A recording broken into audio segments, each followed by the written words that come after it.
Dans le silence feutré d'une demeure où tout respire le pouvoir, une phrase bouleverse un destin. Mes enfants ont besoin d'une mère, pas d'une nourrice. Ce soir-là, un magnate brisé par la perte ose une proposition qui dépasse le devoir et frôle le désir interdit. Mais derrière cette offre irrésistible se cache un secret prêt à ressurgir, un passé qui menace d'ébranler chaque certitude, à chaque battement de cœur. Quand la raison vacille, que reste-t-il, sinon la tentation de tout recommencer? Si cette histoire vous touche déjà, abonnez-vous à notre chaîne et aidez-nous à atteindre nos premiers 1000 inscrits. Dans les rues pavées de Lyon, sous le ciel voilé d'un automne fin de siècle, Émilie Laurent marchait d'un pas pressé, son châle usé serré contre sa poitrine. L'air portait l'odeur des tanneries et des boulangeries, un mélange âcre qui rappelait la vie rude des quartiers ouvriers.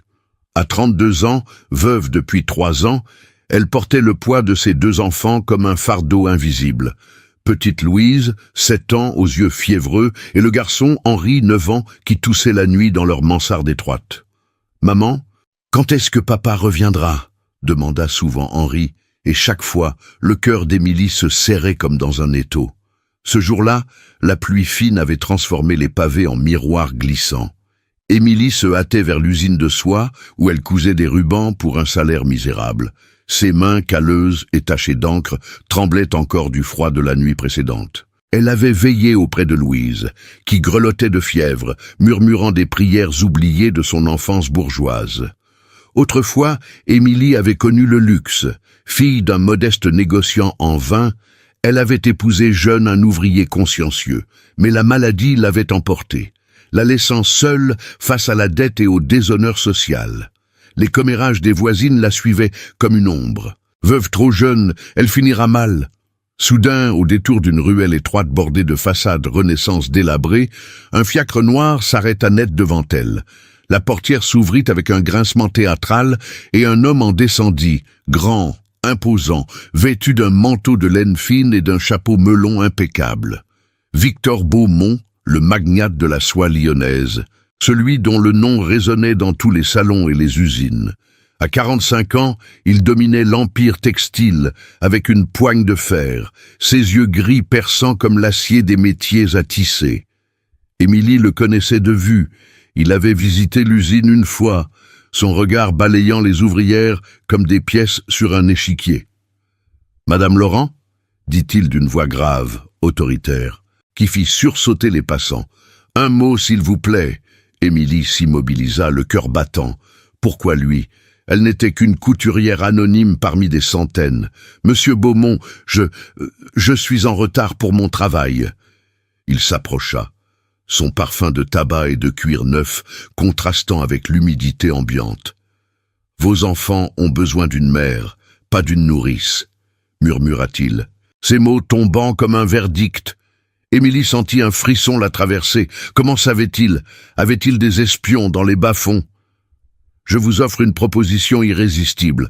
Devenez la mère de mes fils, épousez-moi, et je veillerai sur les vôtres comme sur les miens. » Le monde sembla s'arrêter. Émilie recula d'un pas, son panier de couture glissant de ses doigts. Une proposition de mariage?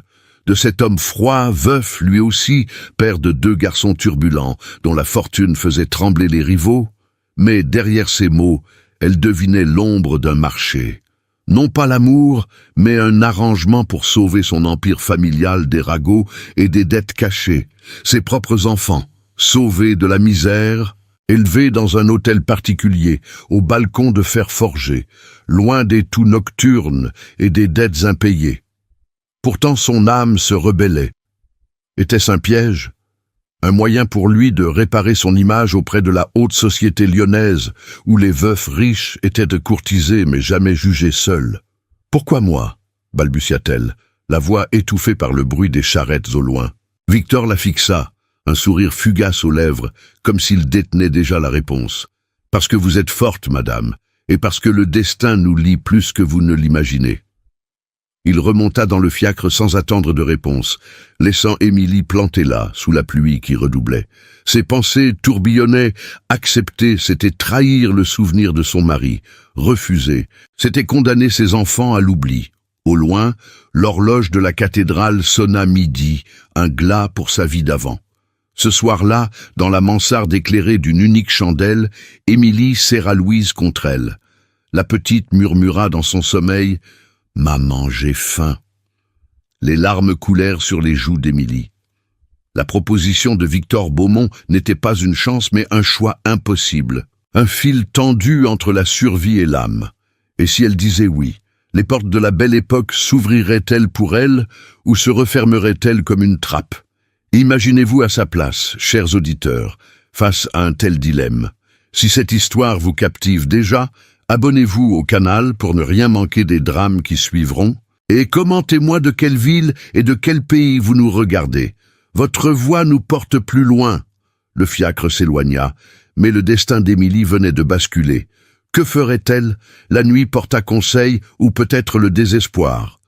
Les jours suivants s'étirèrent comme une soie fine sous les doigts d'une tisseuse tendue et fragile. Émilie Laurent regagna sa mansarde au cœur du quartier des Canutes, là où les immeubles anciens de Lyon se blottissaient les uns contre les autres, leurs façades de pierre ocre marquées par les pluies incessantes.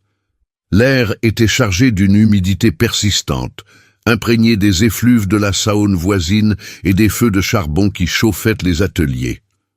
À l'intérieur, la pièce exiguë servait de tout, chambre, cuisine et refuge contre le monde extérieur. Une table bancale, 2 lits superposés pour les enfants et un poêle en fonte qui crachotait plus qu'il ne réchauffait. Émilie, vêtue d'une robe de laine grise, usée aux ourlets, ses cheveux châtains noués en un chignon sévère, s'activait avec une efficacité née du besoin. Louise, la petite de 7 ans, était allongée sur le matelas paillé, son visage pâle encadré de boucles emmêlées. La fièvre l'avait quittée, mais une faiblesse persistante la clouait au lit. « Maman, raconte-moi l'histoire du papa qui fabrique des rubans magiques », murmura-t-elle d'une voix fluette, ses yeux verts, implorants. Émilie s'assit à son chevet, prenant la main frêle dans la sienne. Calleuse d'aiguilles et de privations. Demain, ma chérie, demain quand tu seras plus forte. Henri, le garçon de 9 ans, rentra de l'école paroissiale, son cartable en toile jeté sur l'épaule, les joues rougies par le froid. Il toussa légèrement, un son sec qui fit tressaillir sa mère. « J'ai vu un fiacre noir aujourd'hui, maman, comme ceux des riches. Il t'attendait » Émilie sursauta, et posant la soupe de légumes sur la table. Comment son fils avait-il vu? Les enfants des rues observaient tout, absorbaient les murmures comme des éponges. Ce n'était rien, Henri, juste un passant. Mais intérieurement, le trouble grandissait. Victor Beaumont. Son nom évoquait les tours de soie qui dominaient la colline de la Croix-Rousse, les métiers à tisser qui ronronnaient jour et nuit, et les fortunes bâties sur le dos des ouvriers.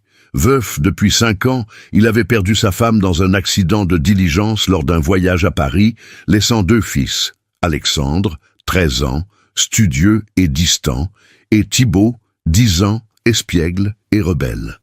La haute société lyonnaise chuchotait sur son compte, un homme d'affaires impitoyable, qui collectionnait les alliances comme des pièces d'or, mais dont le cœur semblait verrouillé derrière une façade de fer.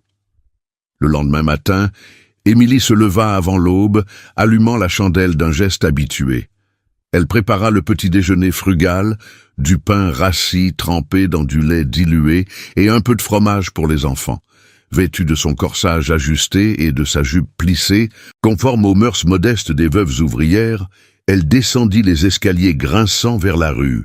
Les commères du quartier, assises sur les seuils, tricotaient en échangeant des potins. « Émilie, ma fille, tu as l'air soucieuse. » Encore ces dettes du défunt, lança la vieille Madame Duval, ses yeux perçants sous son bonnet de dentelle jaunie.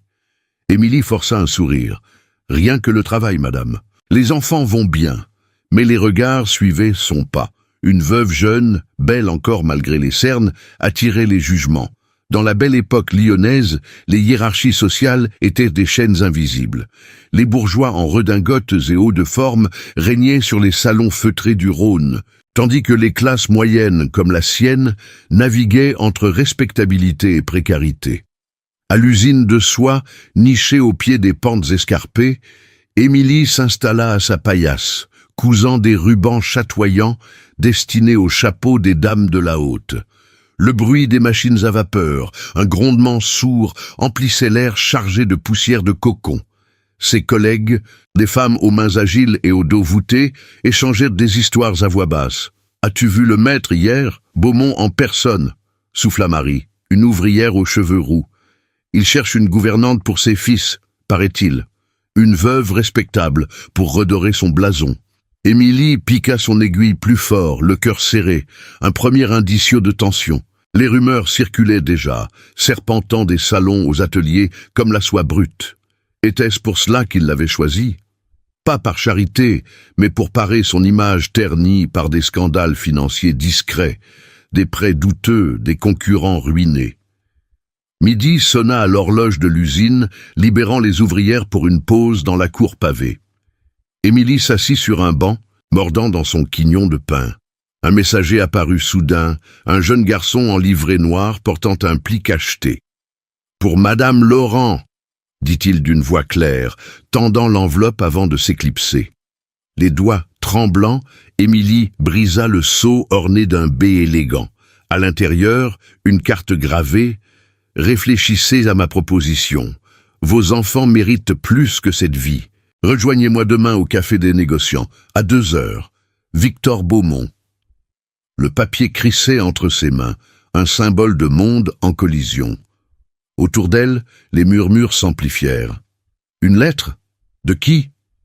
Émilie rangea le pli dans sa poche, le visage impassible, mais son esprit bouillonnait. Accepter ce rendez-vous, c'était franchir une ligne invisible, entrer dans l'orbite d'un homme dont la réputation oscillait entre admiration et crainte. Le soir venu, de retour à la mansarde, Émilie borda les enfants. Henri, blotti contre sa sœur, leva les yeux. « Maman, si on avait une grande maison, avec un jardin ?» Louise rit faiblement. « Et des rubans pour mes cheveux ?» Émilie les embrassa, retenant ses larmes. La proposition n'était plus un rêve fugace. Elle planait comme une ombre sur leur quotidien précaire, mais refuser. Refuser signifiait prolonger cette existence de labeur incessant, où chaque toux d'Henri rappelait la fragilité de tout. Tandis que la chandelle s'éteignait, un bruit discret retentit à la porte, un coup léger, comme un avertissement. Émilie se redressa, le cœur battant. Qui pouvait venir si tard dans ce quartier endormi ? Elle entrebâilla la porte et un souffle froid s'engouffra, portant un murmure indistinct du couloir sombre. La rupture approchait, invisible mais inexorable. La nuit enveloppait la mansarde d'un voile épais, seulement percé par la lueur vacillante de la chandelle que Émilie ralluma d'une main tremblante. Le coup à la porte résonnait encore dans son esprit, un écho discret mais insistant. Elle se leva du lit des enfants, ses pantoufles usées glissant sur le plancher irrégulier. Le cœur battant, elle s'approcha de l'entrée, le bois craquant sous ses doigts. De l'autre côté, une silhouette se dessinait dans l'ombre du couloir, une femme âgée, voûtée, portant un châle noir et un panier vide. C'était Madame Duval, la commère du quartier, les yeux plissés par la curiosité. « Émilie, ma pauvre, je t'ai vue rentrer avec cette mine. Et ce pli que tu serrais comme un secret ? Les murs ont des oreilles, ici. » La voix de la vieille était un murmure rauque, chargé de sous-entendus.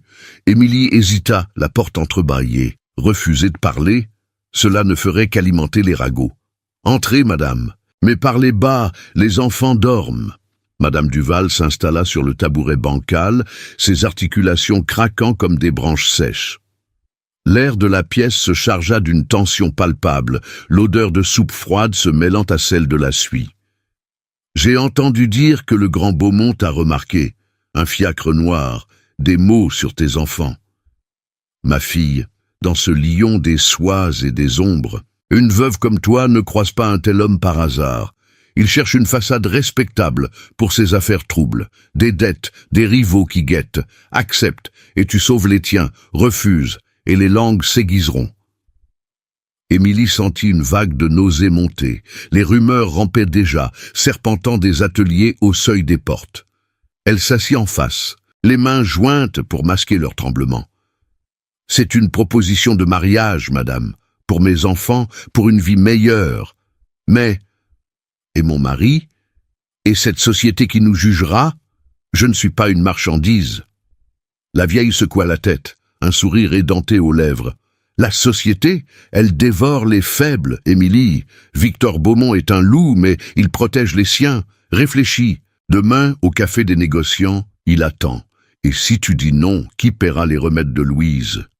Les mots de Madame Duval s'enfoncèrent comme des aiguilles. Émilie raccompagna la visiteuse, le couloir sombre, avalant la silhouette. Seule, elle s'effondra contre la porte, les larmes coulant, enfin. Le status quo de sa vie, cette routine de labeur et de privation, se fissurait. Accepter, c'était plonger dans un monde de protocoles rigides. Les salons feutrés de la Croix-Rousse, où les dames en crinoline et gants de dentelle mesuraient chaque geste. Les alliances forgées non par l'amour, mais par des contrats notariés. Victor exigerait discrétion, obéissance, pas de scandale, une mère modèle pour ses fils, une épouse trophée pour laver son image souillée par des prêts douteux à des fournisseurs parisiens. Et les obstacles surgissaient déjà.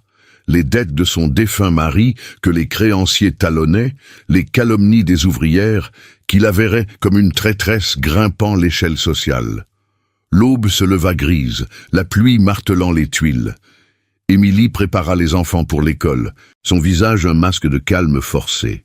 Henri, enfilant son manteau rapiécé, la regarda avec suspicion. « Maman, tu vas voir le riche aujourd'hui?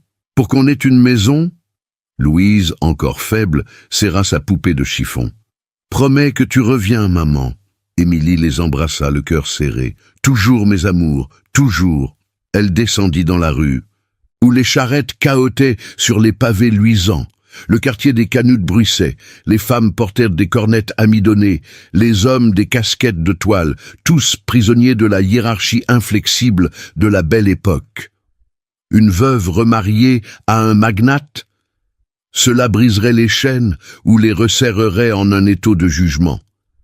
Le café des négociants, niché près de la place Bellecour, exhalait une élégance bourgeoise, vitrine fumée, table de marbre et un parfum de café torréfié mêlé à celui du tabac.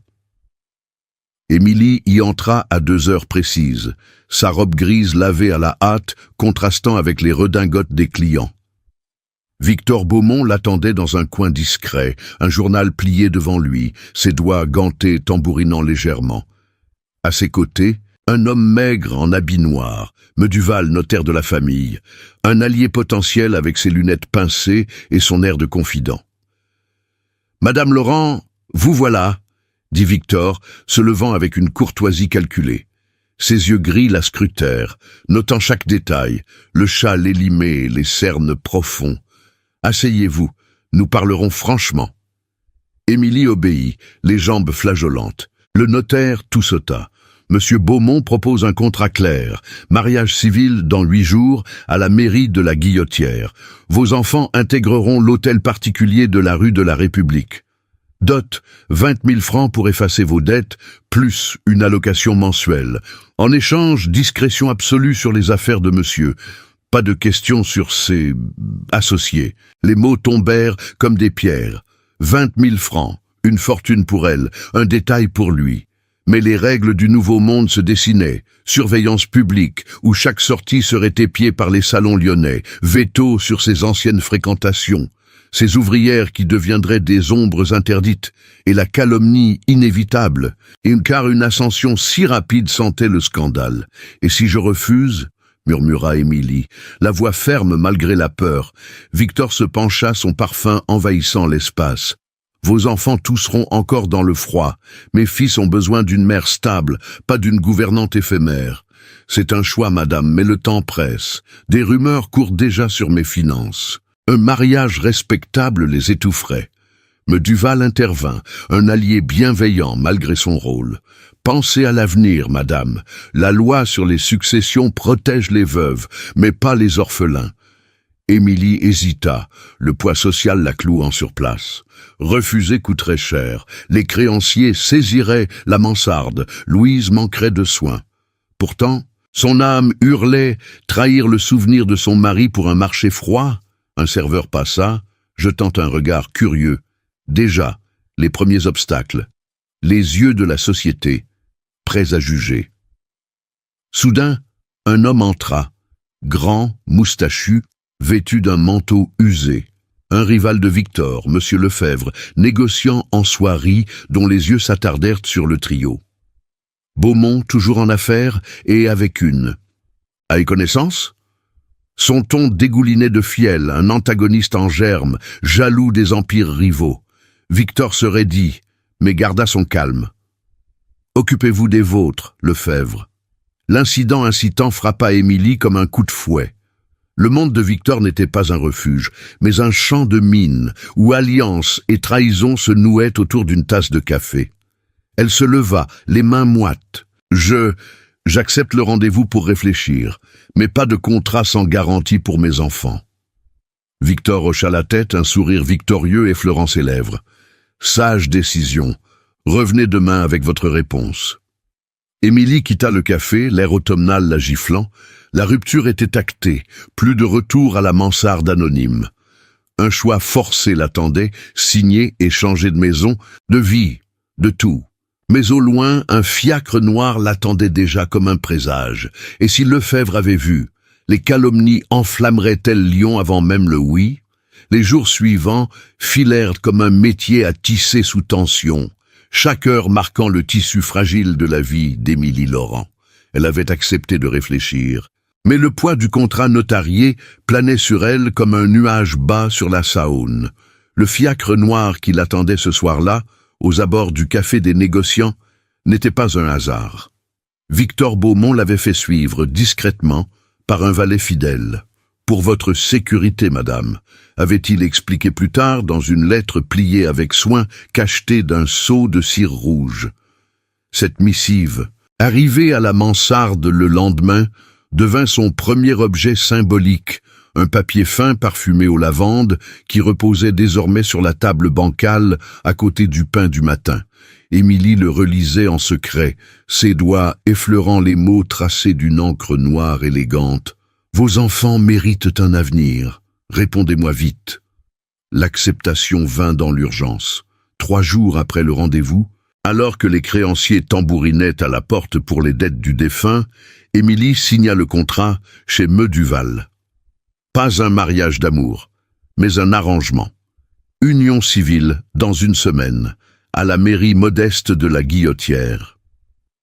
Victor paierait les dettes, scolariserait Louise et Henri dans des institutions respectables, et elle deviendrait la mère de ses fils, gérant l'hôtel particulier de la rue de la République. En échange, silence sur ses affaires, ses prêts occultes à des fournisseurs parisiens qui attiraient les ombres des rivaux comme Lefebvre. Émilie sentit le sol se dérober. Elle quitta le cabinet du notaire, les jambes lourdes, vêtue de sa robe grise rapiécée, contrastant avec le marbre froid du couloir. L'intégration au Nouveau Monde commença par une visite semi-publicaine, un thé chez une cousine de Victor, Madame de la Tour, veuve influente dans les cercles bourgeois de la presqu'île. C'était une épreuve sociale mineure, un test pour mesurer l'acceptation d'Émilie dans ce milieu où les hiérarchies se lisaient dans les plis des jupes et les coupes des redingotes. Le jour venu, un cocher l'accueillit à la mansarde, les enfants confiés à une voisine pour l'après-midi. Émilie avait emprunté une toilette plus décente. Un corsage de serge bleu marine, une jupe à taille cintrée et un chapeau de feutre simple, conforme aux mœurs des veuves ascendantes. Mais sous le tissu, son cœur battait la chamade. « C'est pour eux », se murmura-t-elle en montant dans la voiture à cheval, les roues grinçant sur les pavés humides. L'hôtel de Madame de la Tour, près du quai Saint-Antoine, exhalait une opulence discrète. Balcon en fer forgé, rideaux de velours vert bouteille, et un salon où les meubles Louis XV luisaient sous la lumière tamisée des appliques à gaz. Une dizaine de dames y sirotaient du thé de Chine dans des tasses de porcelaine fine, leurs robes de soie chatoyantes, bustiers ajustés, manches bouffantes, cols de dentelle, dessinant une barrière invisible. Émilie entra, guidée par un valet en livrée, et sentit les regards se poser sur elle comme des aiguilles. Victor l'attendait déjà, assis dans un fauteuil crapaud, son gilet de satin gris impeccablement boutonné, une montre à chaîne d'or pendant à sa poche. À ses côtés, ses fils, Alexandre, l'aîné de 13 ans, aux cheveux noirs lissés et au nez aristocratique, lisait un livre de géographie. Thibaut, 10 ans, gigotait sur son siège, ses yeux bruns pétillants de malice. « Voici Madame Laurent, mesdames », annonça Victor d'une voix posée, se levant pour l'accueillir. Son geste fut minimal, une main effleurant son coude pour la guider vers un siège, un contact fugace qui envoya un frisson le long de son bras. Émilie s'assit, les mains jointes sur ses genoux, sentant la friction de classe comme une brûlure. Madame de la Tour, une femme d'une 50aine d'années aux boucles grisonnantes et aux chignons ornés d'un peigne d'ivoire, lui tendit une tasse avec un sourire poli mais distant. « Bienvenue, ma chère. On dit que vous venez des quartiers hauts. Les Canuts, n'est-ce pas? Une ascension remarquable. » Les mots glissèrent comme une humilité subtile, un pic de rejet voilé. Les autres dames, des épouses de négociants en soierie, parées de broches d'opale et de gants de chevreau, échangèrent des regards. « Une veuve ouvrière pour Victor? Curieux choix, » murmura l'une. Une blonde aux lèvres pincées, assez fort pour être entendue. Émilie rougit, ses joues s'empourprant sous le poids des jugements. Elle n'était pas née pour ces salons où l'étiquette dictait chaque gorgée de thé, chaque inclinaison de tête. « Je fais cela pour mes enfants, madame », répondit-elle d'une voix ferme, surprenant l'assemblée. Victor intervint alors, sa défense minimale comme un bouclier discret. « Émilie apporte la force que notre famille nécessite. Ses mains ont cousu plus de rubans que vos modistes n'en vendront en 1 an. » Un silence suivit, tendu, mais un sourire effleura les lèvres d'Alexandre, qui leva les yeux de son livre pour la première fois. La conversation dévia vers les actualités, les expositions universelles à Paris, les tensions ouvrières dans les usines de la Croix-Rousse. Thibaut espiègle s'approcha d'Émilie, tirant sur sa jupe. « Vous savez chanter, madame ?» Maman chantait des berceuses. Le cœur d'Émilie se serra. Un micro-geste d'avancée émotionnelle, un pont fragile vers ce monde.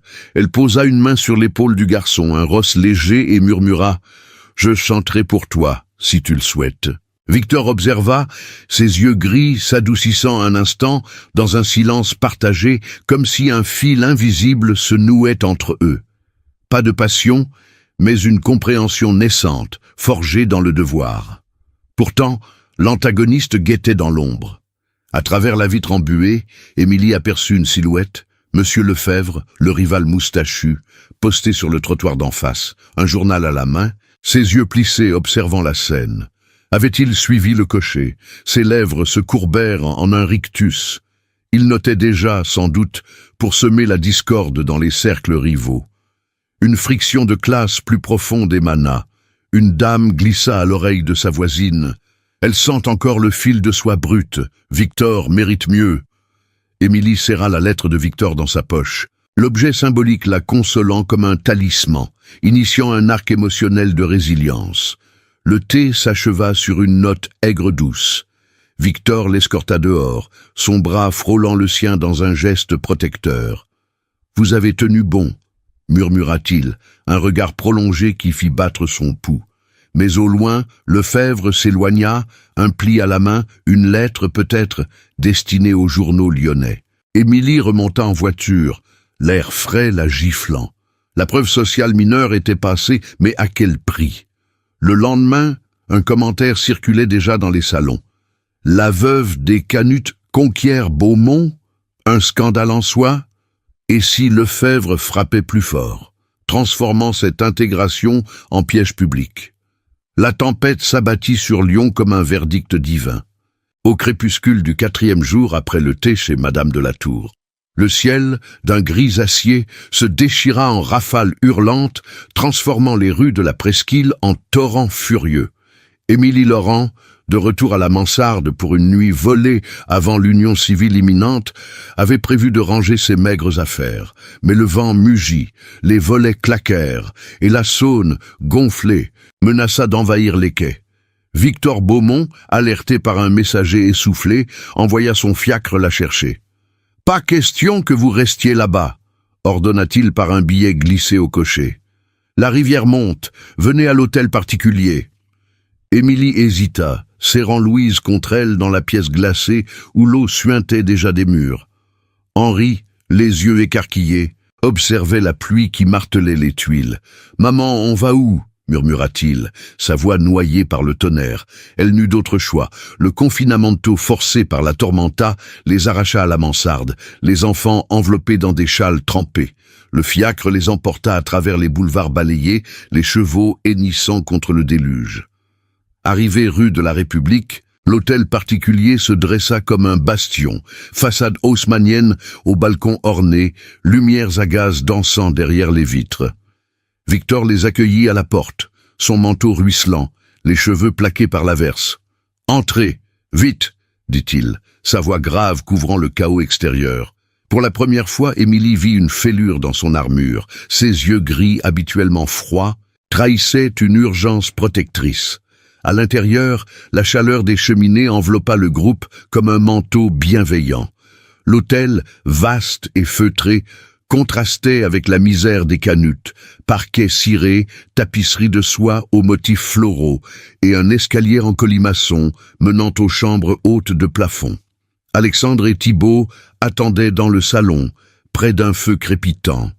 L'aîné, 13 ans, posa son livre, un traité sur les routes de la soie, et inclina la tête poliment. Thibault, espiègle, courut vers Louise et Henri, les yeux brillants. « Venez voir les jouets, il y en a plein dans la nursery. » Les enfants, épuisés mais curieux, se lièrent en un instant, leur rire perçant le grondement de la tempête. Émilie observa, le cœur serré. Ses propres petits, à pâles et fragiles, côtoyaient ces garçons bien nourris, fils d'un empire. Victor, ôtant son manteau, lui tendit une serviette chaude. Ils s'entendent déjà. C'est un bon signe. Son geste simple effleura ses doigts, un contact fugace qui fit naître une chaleur inattendue au creux de son ventre. La nuit s'étira en un huis clos imposé par la tormenta. Les domestiques servirent un dîner simple dans la salle à manger lambrissée. Soupe de potiron, pain frais et du vin de la vallée du Rhône pour les adultes. Assis autour de la table massive, le groupe forma un cercle improbable. Louise, réchauffée, raconta des histoires de rubans magiques. Henri, timide, admira les couverts en argent. Thibault taquina Alexandre, qui rougit en expliquant les métiers à tisser. Émilie, placée à côté de Victor, sentit la tension se dissoudre peu à peu. « Vos fils sont attachants », murmura-t-elle, brisant le silence.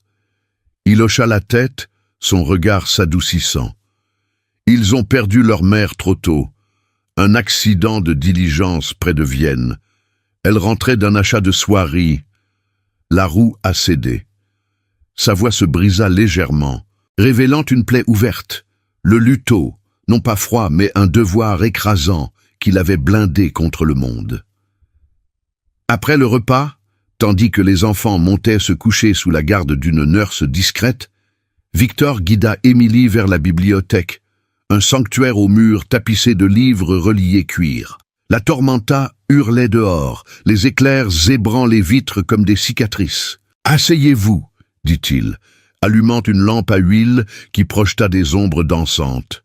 Émilie obéit, choisissant un fauteuil près d'un piano à queue, couvert d'une housse de velours. L'objet hérité attira son regard. Un médaillon d'argent, posé sur le clavier, gravé d'initiales entrelacées, celle de la défunte épouse. C'était à elle, expliqua Victor, s'asseyant en face. Elle jouait du Beethoven pour apaiser les nuits agitées des garçons. Il prit le médaillon, ses doigts puissants le tenant avec une tendresse inattendue. Émilie sentit son propre passé remonter, la maladie de son mari, ses veilles interminables dans la mansarde, les dettes qui s'accumulaient comme des ombres. « Et vous ?» demanda-t-il doucement, sa voix un pont vers l'intimité. « Qu'est-ce qui vous a mené au canut ?» Émilie hésita, puis les mots coulèrent, libérés par le confinement. « Mon mari, un tisserand honnête, la tuberculose l'a emporté en un hiver. J'ai cousu pour survivre, pour Louise et Henri. Mais la culpabilité. J'aurais dû le forcer à voir un médecin plus tôt. Des larmes perlèrent. Victor posa le médaillon et prit sa main. Un geste qui humanisa l'homme d'affaires en un instant. La culpabilité est un fardeau que je connais. J'ai bâti cet empire pour elle, pour eux. Mais j'ai négligé les miens. Vous, Émilie, vous apportez ce que je ne peux plus. Une mère, une force. Le silence s'installa chargé d'une confiance naissante. Pas de passion consumée, mais une promesse tacite. Leur passé feurisé se nouait en un soutien mutuel. Elle retira doucement sa main, mais le regard qu'ils échangèrent changea la température, de froid calcul à une chaleur contenue, forgée dans le devoir partagé. Pourtant, l'antagoniste signala son mouvement. Au milieu de la nuit, un coup discret retentit à la porte principale. Victor descendit, laissant Émilie seule avec ses pensées. Elle entendit des murmures, un envoyé de Lefebvre, un clerc pâle, livrant un pli scellé sous la pluie. De la part de Monsieur Lefebvre, dit l'homme, avant de s'évanouir dans la tormenta. Victor revint, le visage assombri, froissant le papier. Des rumeurs. Il insinue que notre union est un marché sordide pour couvrir mes dettes. Émilie se leva, le cœur serré. Il nous observe déjà. Victor hocha la tête, rangeant le pli. Mais nous tiendrons. L'aube perça enfin, la tempête apaisée laissant un lion détrempé. Émilie borda les enfants dans les lits moelleux de la nurserie, un avant-goût de leur nouveau monde. Victor l'attendait en bas, un café fumant à la main. « Merci pour cette nuit », murmura-t-elle. Il sourit légèrement.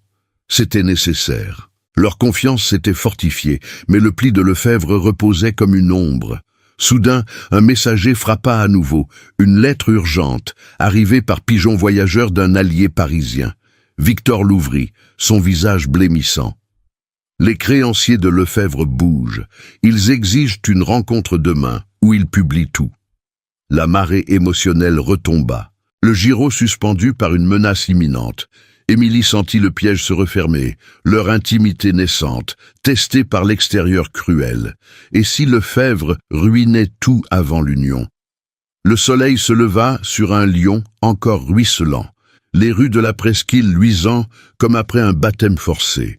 Émilie Laurent descendit l'escalier de l'hôtel particulier, ses pas feutrés sur le marbre poli, contrastant avec le tumulte intérieur qui l'agitait.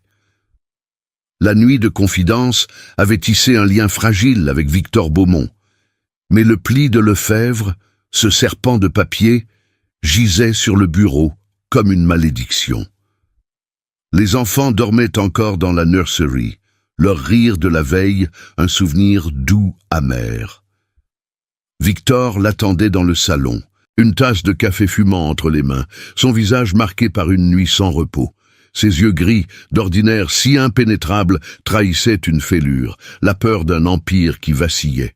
« Les créanciers exigent une rencontre ce matin », murmura-t-il, froissant le message du Parisien. « Lefebvre les a manipulés. Il répand que notre union n'est qu'un voile pour mes dettes occultes. Si je ne paie pas, ils saisissent les usines. » Émilie s'assit en face, son châle serré contre elle comme un bouclier. « Et moi, suis-je partie du scandale ?» Victor secoua la tête, mais son silence pesa lourd. L'antagoniste montait en puissance, ses griffes invisibles s'enfonçant dans les fondations de leur alliance naissante. La matinée s'écoula en un tourbillon d'urgence. Victor partit pour l'usine de la Croix-Rousse, laissant Émilie seule avec les domestiques discrets. Elle erra dans les couloirs lambrissés, touchant du bout des doigts les tapisseries de soie aux motifs de pivoines écarlates. Le médaillon de la défunte épouse, posé sur le piano de la bibliothèque, semblait la juger, un rappel que ce monde n'était pas sien. Soudain, un valet entra, et pâle comme un linge. « Madame, un visiteur, Monsieur Lefebvre. » Il insiste. Émilie sentit son estomac se nouer. Accepter, refuser. L'attaque frontale venait de frapper à la porte. Elle le reçut dans le petit salon, sous le regard muet d'un portrait ancestral. Lefebvre, grand et moustachu, vêtu d'un manteau de tweed usé au coude, s'avança avec un sourire carnassier. À 50 ans, rival de longue date dans le commerce des soieries, il puait la jalousie aigrie, ses usines plus modestes, ses alliances fragiles face à l'empire de Victor. Madame Laurent, quel plaisir, ou devrais-je dire, future Madame Beaumont. Sa voix suintait le fiel, un accent lyonnais traînant comme une lame émoussée. Émilie se redressa, les mains croisées sur sa jupe de serge bleu marine, conforme aux tenues modestes des veuves en ascension. « Que voulez-vous, monsieur ?» Il s'assit sans y être invité, tirant de sa poche un dossier relié de cuir noir. « La vérité, ma chère, Victor vous utilise comme un chiffon pour essuyer ses dettes. Ses prêts parisiens? Illégaux? J'ai des preuves. Factures falsifiées, signatures douteuses. Si vous épousez, vous tombez avec lui. Mais je peux vous aider. » Ses yeux s'attardèrent sur elle, un éclat calculateur. « Quittez-le, prenez vos enfants et disparaissez. Je vous offre 5 000 francs, assez pour une vie décente loin de Lyon. » Émilie recula, le souffle court. Chantage pur, une sabotage qui visait l'alliance naissante. « Jamais, c'est pour mes enfants que je fais cela. » Lefebvre rit, un son rauque qui emplit la pièce. « Tes enfants? Ils seront ruinés quand les journaux crieront le scandale. Regardez. » Il ouvrit le dossier, révélant des copies de lettres, non pas des originaux, mais des ombres de documents. Un prêt à un fournisseur véreux, une dette de 30 000 francs masqués. Demain, cela paraîtra dans le Progrès. Victor perdra ses soutiens bourgeois, vous, votre réputation. Une ouvrière grimpeuse, mariée pour dette, la société lyonnaise vous lapidera. Émilie sentit le sol se dérober. La Ferida Publica frappait déjà, non pas une calomnie voilée, mais une exposition brutale, des mots qui blesseraient comme des aiguilles dans la chair sociale. Elle le chassa, mais le mal était fait. Le valet, complice involontaire, avait entendu. Bientôt les domestiques chuchotèrent. Un rival. Des dettes? L'équilibre se rompit en un instant. Victor revint à midi, le visage blême après la réunion avec les créanciers. Ils exigent le double. Lefebvre a tout orchestré. Émilie lui montra le dossier, les mains tremblantes. Il m'a menacé, dit que tout sera public. Victor lut, ses poings se serrant. Pour la première fois, une brèche de confiance s'ouvrit. Pourquoi ne m'avez-vous pas attendu? Vous auriez dû m'appeler. Ces mots durs la blessèrent plus que l'insulte de Lefebvre. Émilie recula, les larmes aux yeux. Je protégeais notre secret, mais maintenant, tout s'effondre. La conséquence tangible surgit l'après-midi. Un messager du notaire, M. Duval, apporta une lettre scellée. Les fiançailles sont compromises. Les familles alliées se retirent, craignant le scandale. Perte d'appui immédiate et cruelle. Émilie, qui avait goûté à l'ascension, se vit isolée. Les salons qu'il avait toisés avec curiosité se fermeraient comme des huîtres. Victor, furieux, arpenta la pièce. « Je combattrai, mais vous, rentrez chez vous ce soir, protégez les enfants du chaos. » Séparation émotionnelle, un exil forcé dans la mansarde froide. Émilie hocha la tête, le cœur brisé. Le moment sans retour, elle avait signé le contrat, mais l'attaque de Lefebvre rendait tout retour impossible. Plus de vie anonyme, le scandale la marquerait à jamais. Le soir tomba tôt, un crépuscule automnal chargé de brume sur la Saône. Émilie fit ses adieux au garçon de Victor, Thibault, pleurant dans ses jupes. « Ne partez pas, madame !» Alexandre, stoïque, lui glissa un dessin maladroit, un ruban noué autour d'une maison.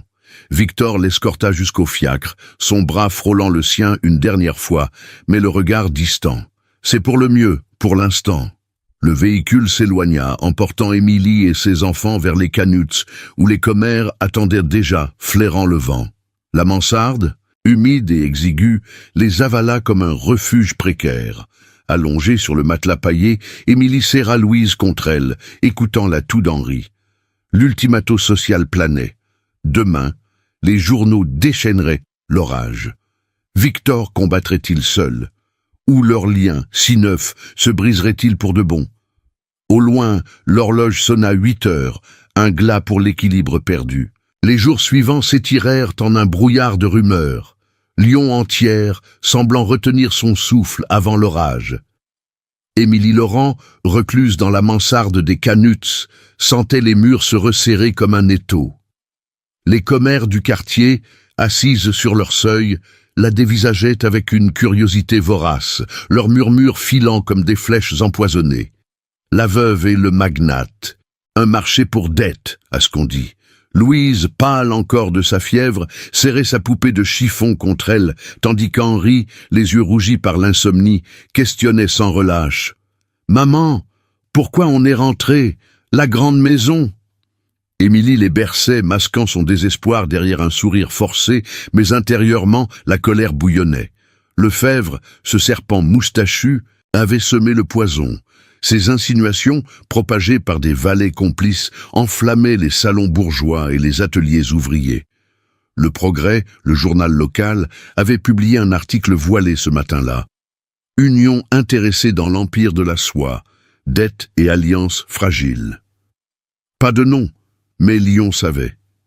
Victor, de son côté, s'était muré dans un silence glacial. Ses lettres rares et laconiques. « Attendez, je gère ».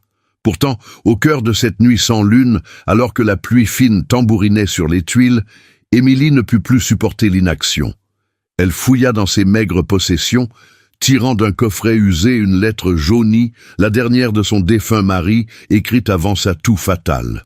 « Ma chère Émilie, protège notre honneur, quoi qu'il arrive. » Ces mots ravivèrent une flamme.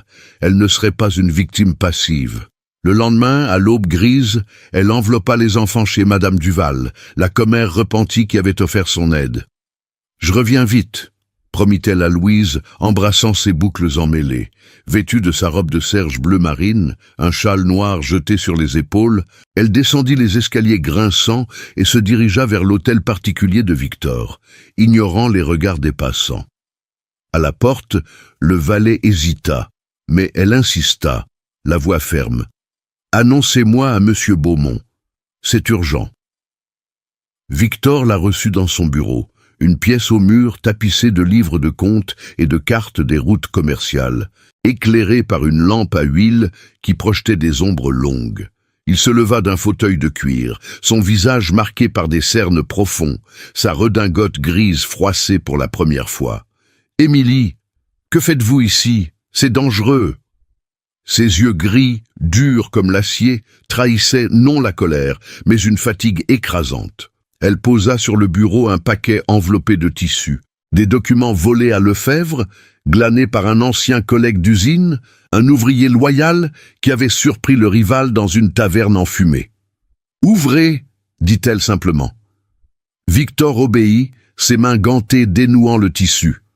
À l'intérieur, des preuves irréfutables. Un livre Kesha falsifié, des lettres signées de sa main à des créanciers parisiens véreux et un portrait miniature, celui de sa défunte épouse, annoté d'une note. Utiliser son deuil pour couvrir les pertes. La révélation structurale frappa comme un coup de tonnerre. C'est lui. Lefebvre a manipulé mes propres associés. Ses dettes ne sont pas miennes. Il a intercepté des cargaisons de soie, les revendant sous mon nom pour me ruiner. Victor s'effondra dans son fauteuil, le visage blême.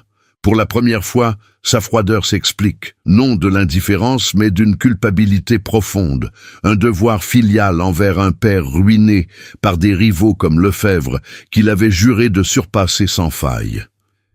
Émilie s'approcha, posant une main sur son bras, un geste proactif, chargé de compassion. « Vous n'êtes pas seul. J'ai un témoignage. Mon informateur jure devant Dieu. Et moi, je ne fuirai pas. » Leur regard se croisa, re-encadrant leur lien. La confiance l'emportait sur la passion naissante, un pont forgé dans la vulnérabilité partagée. Victor prit sa main, la serrant brièvement. « Pourquoi risquer cela? Pour moi ?» Elle secoua la tête. « Pour nous, pour les enfants et pour l'honneur. » Ce picot de Esperanza illumina la pièce. Un avanque du couple. Une alliance scellée non par contrat mais par vérité. Mais le Val de Périgueux suivit aussitôt. Un messager irrompt essoufflé. « Monsieur, Lefebvre convoque une assemblée au club des négociants ce soir. Il accuse publiquement vos dettes. » La menace grandissait. Le vilain se dressant comme un monstre, son complot exposé mais pas encore brisé. L'indignation montait. Comment un homme tel que lui, jaloux et manipulateur, osait-il détruire des vies pour son avidité? Émilie n'hésita pas. Elle rédigea une lettre ouverte, de sa main ferme, sur un papier fin, emprunté à Victor. À la Société lyonnaise, je, Émilie Laurent, affirme que les allégations contre Victor Beaumont sont un tissu de mensonges ourdi par M. Lefebvre, dont les forgeries visent à saboter un empire honnête. J'assume mon rôle dans cette union, non par intérêt, mais par justice. Elle la signa, la cachetant d'un sceau improvisé. Portez-la au Progrès et au Club, ordonna-t-elle au valet. Victor protesta faiblement. C'est trop risqué pour vous. Mais elle le fixa, assumant son agence publique. Non, c'est mon choix. L'action pro-Ativa altéra déjà la perception. Le messager partit. Victor la regarda avec un respect nouveau, leur réapproximation contenue, scellant un pacte tacite. Vous êtes plus forte que je ne l'imaginais. Pourtant, la réponse du antagoniste ne tarda pas. 1 heure plus tard, un pli scellé arriva. De Lefebvre, furieux.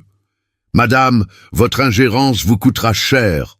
Demain, à l'Assemblée publique de la Chambre de commerce, je produirai des témoins contre vous, des ouvrières jalouses, prêtes à jurer que vous avez séduit pour grimper.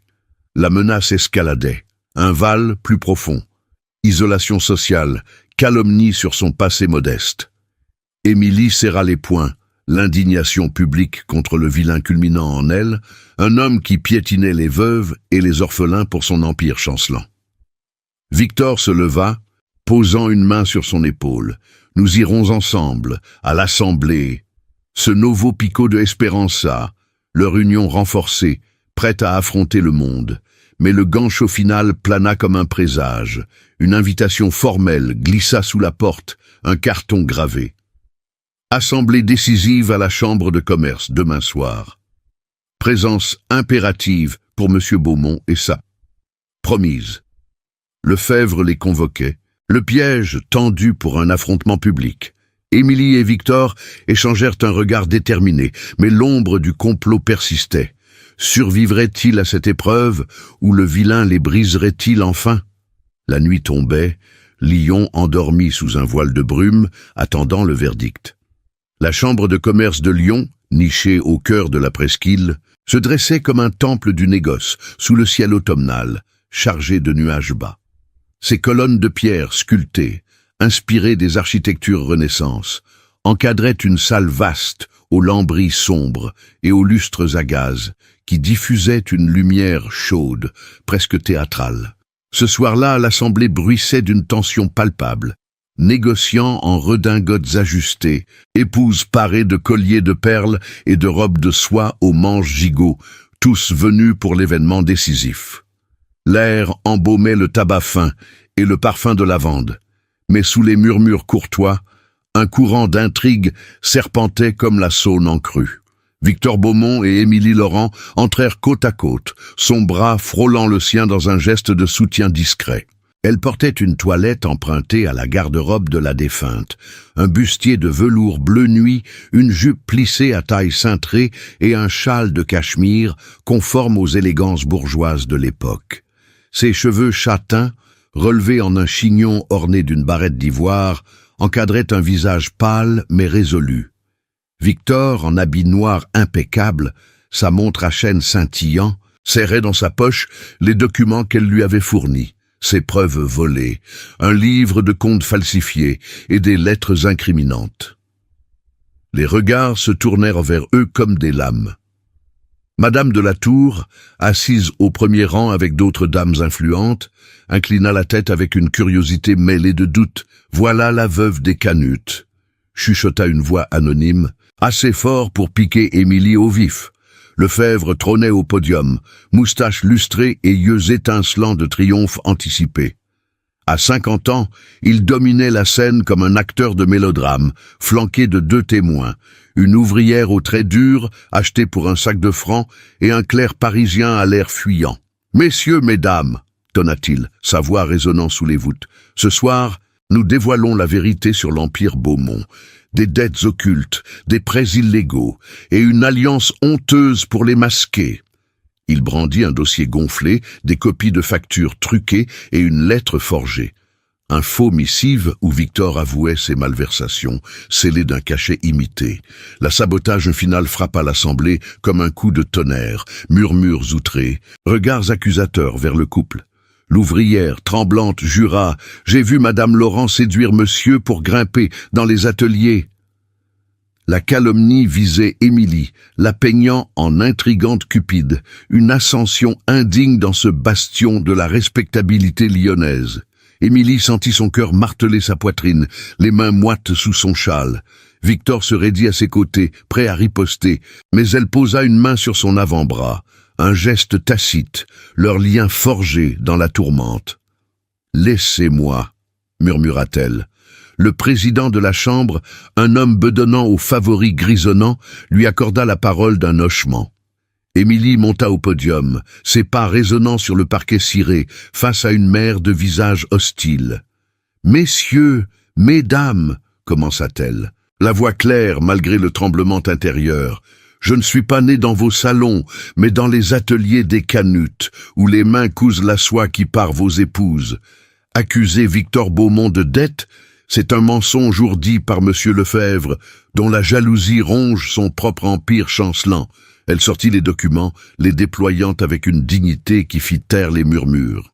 Le livre de comptes falsifié, les lettres interceptées, et le portrait annoté de la défunte épouse, preuve de la manipulation. Voyez, Lefebvre a volé des cargaisons, les revendant sous le nom de Victor pour le ruiner. Cette lettre, un faux grossier, l'encre encore fraîche.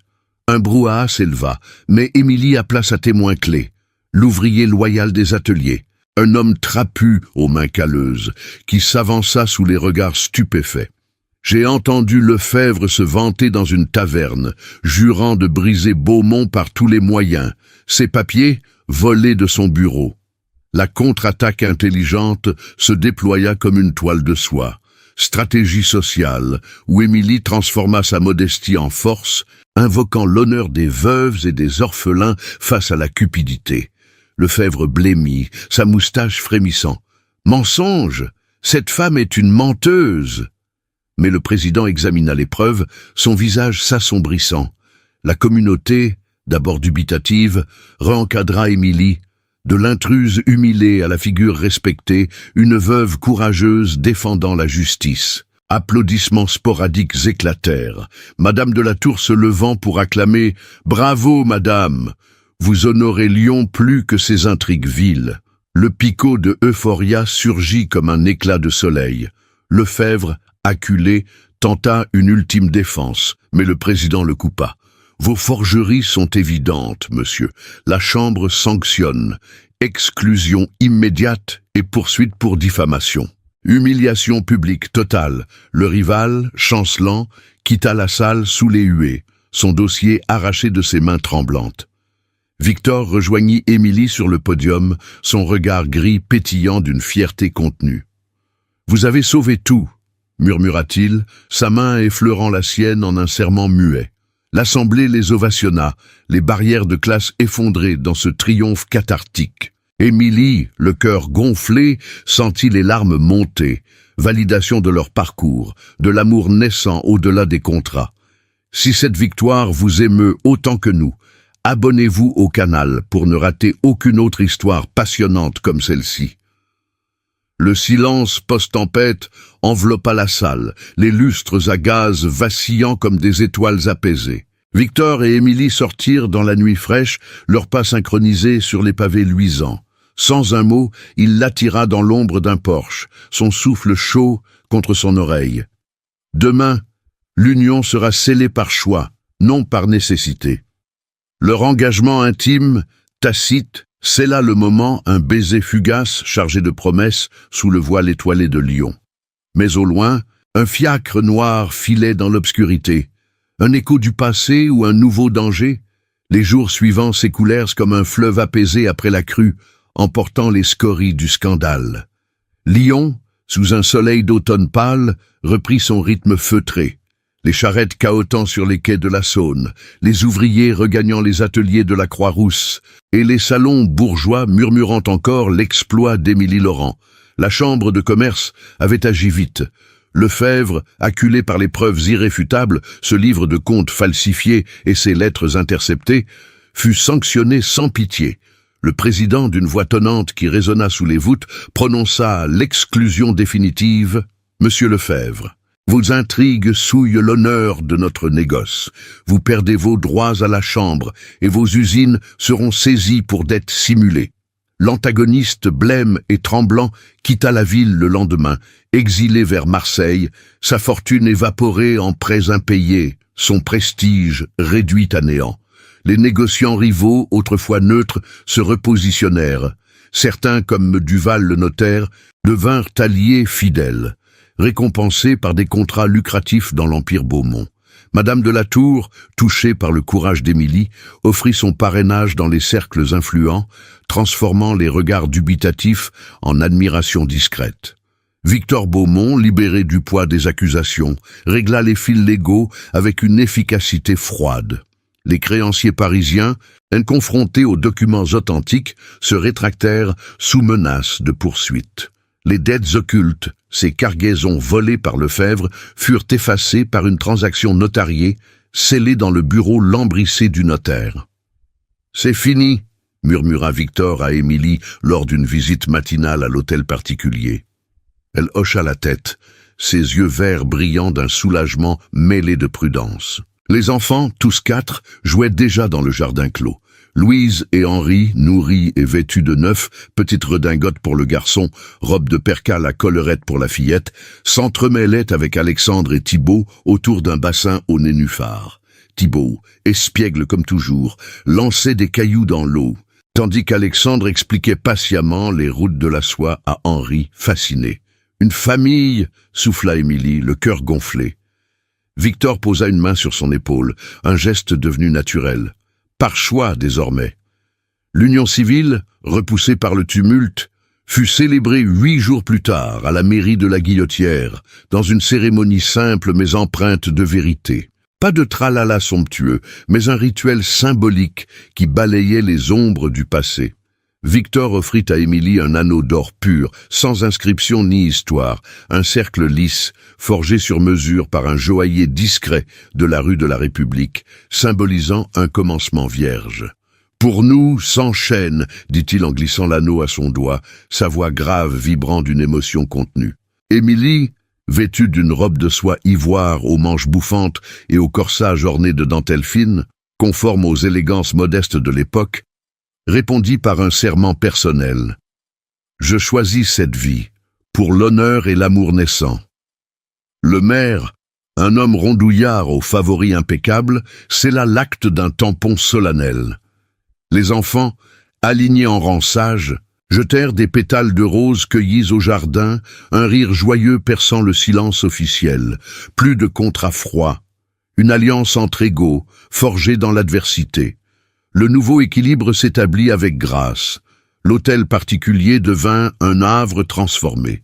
Émilie, assumant son rôle de maîtresse de maison, rénova l'aile ouest en une bibliothèque ouverte, un legs pour la communauté. Inspirée par ses années au Canouts, elle y installa des rayonnages de chêne chargés de volumes sur l'histoire des soieries et l'éducation des orphelins, des dons de Victor, enrichis par des ouvrages empruntés au salon bourgeois. « Pas seulement pour nous », déclara-t-elle lors d'une réception modeste, sa voix assurée résonnant dans la salle aux tapisseries neuves. « Pour les veuves et les enfants des ateliers qui méritent plus que la misère. » Victor, à ses côtés, hocha la tête avec fierté, sa posture droite trahissant une compassion nouvelle, loin de l'homme d'affaires impitoyable. Sa transformation sautait aux yeux. Il déléguait désormais les dures négociations à des associés, préférant les soirées en famille, où il lisait des contes à Thibaut et Louise, sa voix grave adoucie par l'affection. Émilie, elle, avait gagné en leadership. Ses initiatives sociales, une école paroissiale financée par les surplus de l'Empire, attiraient les éloges des dames influentes, qui la consultaient pour des œuvres caritatives. Les coadjuvants trouvèrent leur place. Duval, récompensé par une part dans les importations de soie, devint un confident régulier, visitant l'hôtel pour des parties d'échecs avec Victor. Les ouvriers loyaux, comme celui qui avait volé les documents, reçurent des promotions, l'informateur trapu gravit les échelons jusqu'à contremaître, sa famille tirée de la précarité. Madame Duval, la commère repentie, fut embauchée comme gouvernante adjointe. Ses ragots transformés en sages conseils pour les enfants. Même les neutres, comme les dames du thé initial, se repositionnèrent. Invitations affluaient, reconnaissant en Émilie une force bienveillante. Une image finale s'imprima dans les mémoires ce soir-là, au crépuscule, sur le balcon de l'hôtel. Lyon s'étalait en contrebas, ses lumières à gaz scintillant comme des étoiles tombées sur la Saône. Victor et Émilie, seuls un instant, contemplèrent l'horizon. Il l'attira doucement contre lui, ses lèvres effleurant les siennes en un baiser par amour pur, profond et sans hâte, un saut sur leur victoire. Les enfants riaient en bas, courant dans le jardin renouvelé, où des rosiers fraîchement plantés promettaient un printemps radieux. Le Legs en action, la bibliothèque, déjà visitée par des veuves des quartiers hauts, bourdonnait de vie nouvelle. « Notre avenir !» murmura Émilie, sa main sur celle de Victor. Il sourit, les yeux gris apaisés. Et au-delà... Pourtant, un pli discret glissa sous la porte ce soir-là, cacheté d'un sceau parisien inconnu. Une invitation à une foire commerciale, signée d'un associé lointain. Un écho du passé ou le murmure d'une nouvelle aventure. Le destin, tissé de soie, n'en avait pas fini. 10 ans s'étaient écoulés depuis cette nuit mémorable sur le balcon de l'hôtel particulier, où Lyon, enveloppé d'un voile de brume automnale, semblait retenir son souffle pour les observer. Le temps, ce tisseur impitoyable, avait filé les fils de leur existence en un tissu riche et inattendu, transformant les ombres du passé en motifs lumineux. Émilie Beaumont, autrefois Laurent, se tenait désormais au seuil de la bibliothèque qu'elle avait fondée. Ses cheveux châtains striés de fils d'argent, relevés en un chignon élégant, orné d'une barrette d'ivoire usée par les ans. À 42 ans, elle portait une robe de soie gris-perle, aux manches légèrement bouffantes et à la taille cintrée par un corset discret, conforme aux modes subtils de cette nouvelle décennie. Ses yeux verts, autrefois voilés par l'inquiétude, brillaient d'une sérénité conquise, bien que des rides fines au coin des paupières trahissent les épreuves surmontées. L'hôtel particulier de la rue de la République avait prospéré, ses balcons en fer forgé désormais couverts de lierre grimpant, symbole d'une famille enracinée. Victor, à 55 ans, avait abdiqué une partie de son empire aux mains d'associés fiables, préférant les conseils d'administration aux batailles commerciales. Son manteau de laine fine, usé au coude par les visites aux ateliers, pendait à un crochet près de la porte. Ses yeux gris, adoucis par les années, suivaient Émilie avec une tendresse qui n'avait rien perdu de son intensité. Leur amour, né d'un contrat froid et forgé dans le feu des scandales, avait résisté au temps comme une soie de qualité supérieure. Non pas flamboyant, mais solide, tissé de confidences murmurées au coin du feu et de regards complices lors des dîners familiaux. Ils s'étaient mariés, oui, et 2 enfants étaient venus agrandir leur nichée. Une fille, Claire, 8 ans, aux boucles châtaines et au rire contagieux, et un garçon, Julien, 5 ans, espiègle comme Thibaut l'avait été, avec les yeux gris de son père. Les changements familiaux s'étaient opérés avec une douceur inattendue. Louise, désormais 17 ans, avait fleuri en une jeune femme accomplie, scolarisée dans l'institution que sa mère avait soutenue. Elle aidait à la bibliothèque, ses mains fines tournant les pages de volumes sur l'histoire des soieries, son visage pâle d'enfant fiévreux remplacé par une assurance tranquille. Henri, 19 ans, avait embrassé le métier de son beau-père, gérant une section des usines avec une poigne juste, loin des toux nocturnes de l'enfance. Alexandre, 23 ans, avait étudié à Paris, revenant avec un diplôme d'ingénieur pour moderniser les métiers à tisser, son nez aristocratique plissé sur des plans innovants. Thibaut, 20 ans, avait canalisé son esprit rebelle en voyages commerciaux, rapportant des cocons exotiques de l'Extrême-Orient, son sourire malicieux illuminant les repas du dimanche. Mais le temps avait aussi exigé son tribut, rappelant que les victoires portent des cicatrices. Lefebvre, ce spectre du passé, avait payé le prix le plus lourd pour ses intrigues. Exilé à Marseille, sa fortune dilapidée en procès interminables, il avait sombré dans l'oubli, rongé par une amertume qui l'avait isolé de ses propres enfants. Un fils aîné, déshérité par choix, et une fille qui avait fui vers Lyon pour échapper à son ombre. Les rumeurs disaient qu'il vivait dans une pension modeste, hanté par les échos de sa chute, un avertissement vivant pour les ambitieux sans scrupules.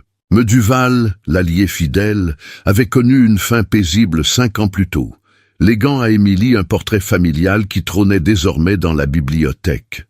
Madame Duval, la commère repentie, avait élevé les plus jeunes avec une tendresse bourrue jusqu'à sa retraite, récompensée par une petite maison aux abords de la Saône.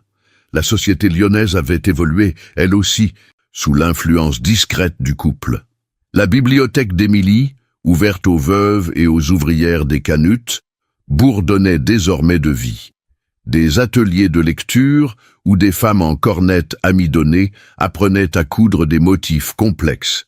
Des soirées où des conférencières parlaient d'éducation pour les orphelins. Mes enfants ont besoin d'une mère, pas d'une nourrice, avait dit Victor jadis. Aujourd'hui, ces mots résonnaient comme un legs. Émilie avait initié une école pour les filles des quartiers hauts, financée par les surplus des usines, transformant les hiérarchies rigides de la belle époque en pont d'opportunités. Victor, autrefois loup solitaire, présidait des assemblées caritatives, sa voix grave plaidant pour des salaires justes, une compassion née de la vulnérabilité partagée avec Émilie. Ce matin-là, un automne doux, 10 ans après le scandale, la famille se rassemblait dans le jardin clos. Les rosiers, plantés lors de leur union, fleurissaient encore, leurs pétales roses effleurant les sentiers de gravier. Claire et Julien couraient après un ballon de cuir, leur rire se mêlant au chant des oiseaux. Louise et Henri discutaient avec Alexandre d'un projet d'extension des usines, tandis que Thibaut, de retour d'un voyage, offrait un foulard de soie indienne à Émilie.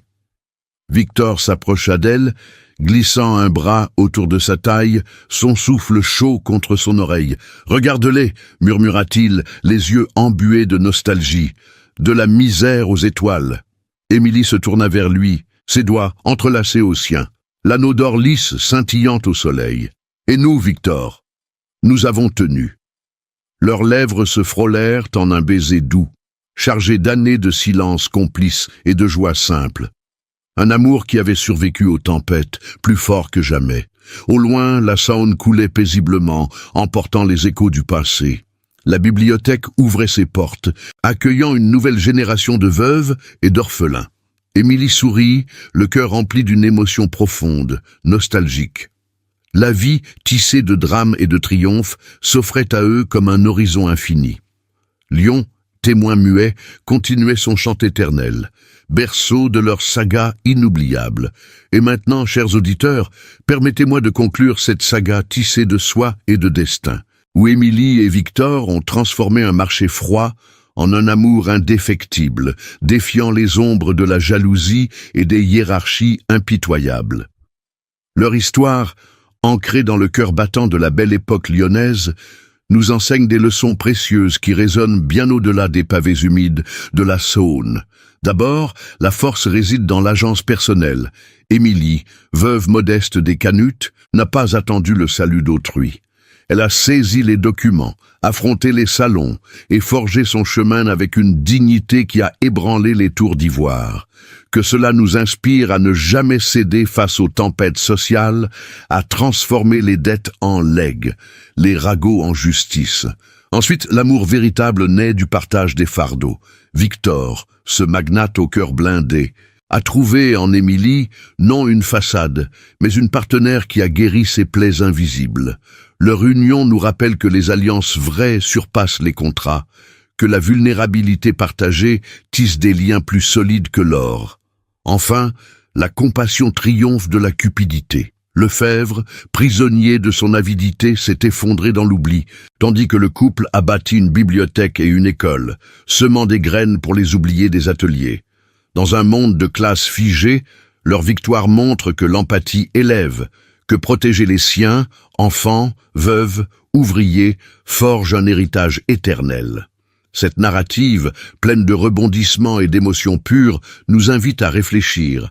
Et vous, et face à un choix impossible entre survie et honneur, que feriez-vous? Partagez vos pensées dans les commentaires ci-dessous. Dites-moi ce qui vous a le plus touché dans le parcours d'Émilie, ou comment cette histoire a éveillé en vous un écho personnel. Pour savoir qui a suivi jusqu'au bout, écrivez le mot « soi » dans votre message. Cela m'aidera à mesurer l'impact et à propulser ces contes vers plus d'auditeurs passionnés. Si vous avez aimé ce drame lyonnais, explorez les cartes ci-jointes pour d'autres récits envoûtants. Des romances parisiennes aux intrigues provençales, chaque histoire est un voyage dans l'âme de la France d'antan. Abonnez-vous pour ne rien manquer, likez si le cœur vous en dit et que ces leçons vous guident vers vos propres triomphes. Merci d'avoir partagé ce moment. Jusqu'à la prochaine, que le destin tisse pour vous une trame lumineuse. Au revoir et à bientôt dans les murmures de l'histoire.